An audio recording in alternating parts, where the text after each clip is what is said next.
মিথ্যা কথা বলে তাকে বাসায় নিয়ে গেছে। না দুলা ভাই, মানতে পারলাম না। মনের ভিতরে যদি পাপ না থাকে, একটা মেয়ে সিঙ্গেল থাকে, তারপরেও প্লিজ এত বড় কোনো করবেন না। আমার ফুপু আমার খুবই ভালো একজন মানুষ। মুগ্ধর উপর প্রতিশোধ নিতে গিয়ে আমার ফুপু আমার ক্ষতি করবেন না প্লিজ। কামরান, তুমি এসব কি করছো? মহিলা মাস্টারের সাথে পিরিত করো, দেখে তো মনে হয় ভাজা মাছটা উল্টায় খেতে পারো না। আরে কামরান ভাই, কামরান ভাই!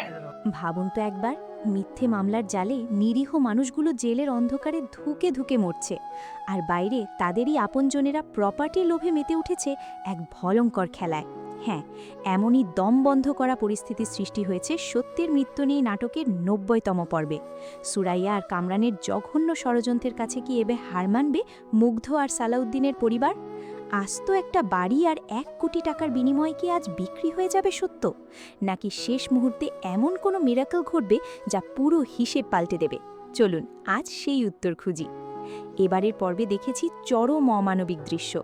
জেলে মুগ্ধ আর সালাউদ্দিন দিন গুনছে, আর বাইরে সুরাইয়া জানিয়েছে মামলা তোলার শর্ত একটাই, বাড়ির দলিল তার নামে লিখতে হবে এবং নগদ ১ কোটি টাকা দিতে হবে।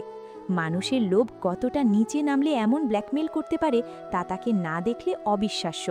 পরিবারের মানুষগুলো আজ অসহায়, মায়ের চোখের পানি কারো পাষাণ হৃদয় গলাতে পারছে না।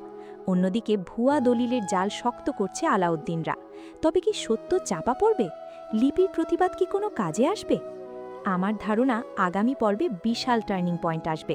পরিস্থিতি দেখে মনে হচ্ছে পরিবার হয়তো ছেলেদের বাঁচাতে সুরাইয়ার শর্তে রাজি হওয়ার ভান করবে, কিন্তু আমার মনে হচ্ছে এর আড়ালে লিপি গোপনে শক্ত প্রমাণ জোগাড় করবে। হতে পারে ভুয়া দলিলের পরিকল্পনায় তারা মস্ত বড় ভুল করে বসবে, আর সেটাই হবে তাদের পতনের কারণ।